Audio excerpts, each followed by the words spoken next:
Hi, I'm Amber Herbert, a fourth-year medical student from the University of Maryland School of Medicine, and today I'll be discussing my research titled Instagram's Pelvic Organ Prolapse Content Discusses Limited Treatment Options, Leaving Users Susceptible to Biased Information. The authors of this study have no relevant disclosures. Instagram is a highly used interface on social media with 110 million users in the United States and over 1 billion users worldwide. As social media platforms have evolved, consumers are increasingly utilizing Instagram to learn about their medical condition using hashtags. The aim of our study was to examine the quality of pelvic organ prolapse posts on Instagram and to evaluate the understandability and actionability for its consumers. Using the hashtag pelvic organ prolapse, the first 130 Instagram posts were analyzed. Posts were limited to the English language and pelvic organ prolapse content. The accuracy of information was examined by comparing it to the International Urogynecologic Association and the International Continence Society Joint Report Guidelines. Additionally, posts were assessed using two validated questionnaires, the Discern questionnaire and the Patient Education Material Assessment Tool, or PMAT. The Discern questionnaire consists of 16 items that are answered on a scale of 1 to 5, with 1 being no, 3 being partially, and 5 being yes.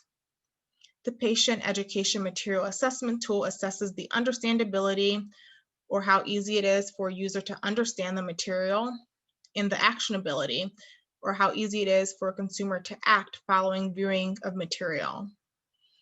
It consists of 17 items, 13 on understandability and 4 on actionability.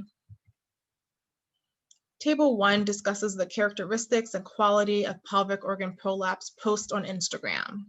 In total, we analyzed 105 posts with nearly 9,000 likes. The most commonly published posts were by health and wellness groups. Pelvic floor muscle training was the most frequently reported treatment option. And 22% of posts discuss causes of pelvic organ prolapse. Table 2 discusses pelvic organ prolapse posts, quality, the biased data, and the scientific validation. 76% of the posts were comprised of moderate to poor quality information. Poor quality posts often fail to address the risk of treatment, other available treatment options, and shared decision-making. Less than 1/4 of posts had commercial bias, and 36% of posts were given a low PMAT score for understandability, while 69% of the posts had a low PMAT score for actionability.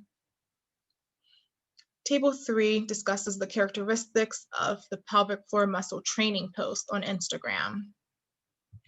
Pelvic floor muscle training was the most commonly reported treatment option. However, only 5% of these posts explain the anatomy of pelvic organ prolapse, and less than half of the posts discuss symptoms of pelvic organ prolapse, which can ultimately impede a user's understanding.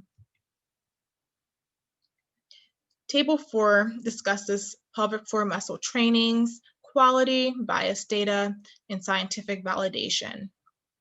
24% of the posts were poor quality, and 35% of the posts contained commercial bias. 44% of the posts contained low PMAT scores for understandability, while 56% of the posts had a low PMAT score for actionability. What do our results mean? It means that Instagram contains pelvic organ prolapse posts that lacks complete information. There's a paucity of accurate information being disseminated on social media platforms. We concluded that the absence of complete information on treatment modalities can limit unknowing users from alternative treatment options. Medical professionals should consider disseminating complete healthcare information on social media platforms.